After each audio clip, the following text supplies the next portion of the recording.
Good day mga kapiso. Ito nga po at tumawag yung isang pwesto natin dahil lagi daw maraming oras yung mga player niya at di niya nababantayan. Sumasobra-sobra daw ang oras. Ayan palang ginagawa nila.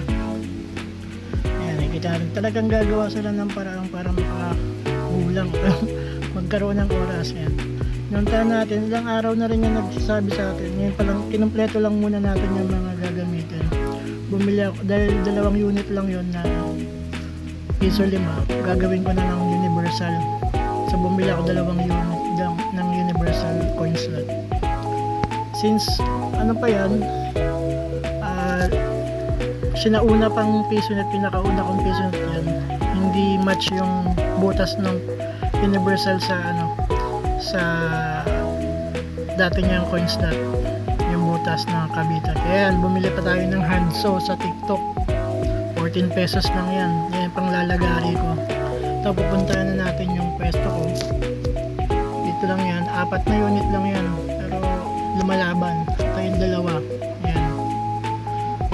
Papalitan natin ng universal yan.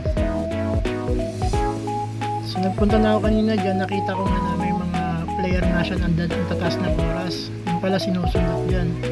Nakailang palit na rin ako ng sensor pati coin slot, kaya makita nyo puro bago yung coin slot nyan. Sensor tsaka coin slot bago na yan. Ganun pa rin. Ayan, since maliit nga yung butas ng dating piso 5, tatabasan ko pa yan niya, kaya bumili tayo ng handsaw sa TikTok. So 2 araw lang naman na dumating na yung order ko, kaya yan, fresh na fresh. Yan nga lang, talagang hindi ko forte talaga yung mga paglalagari ng mga ganyan, pagpapanday. Kaya talagang sabi ko, iasa ko na lang sana sa iba, kaso ako na lang, sayang din yung pampapagawa ko pa. Tsaka para dagdag experience na rin.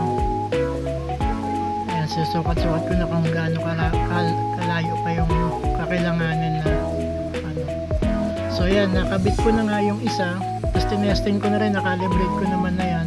Bali lumang lang pala yan, spare na universal coin slot ko. Tapos ito nung natapos na yan, na-testing ko na ito, bagong bilhin kaso hindi calibrated, kinalibrate ko pa dyan. Yan lang. Sana mga bata, mga customer talaga natin na ganyan, hindi talaga natin sila mapipigilan, kaya talagang responsibilidad natin yan.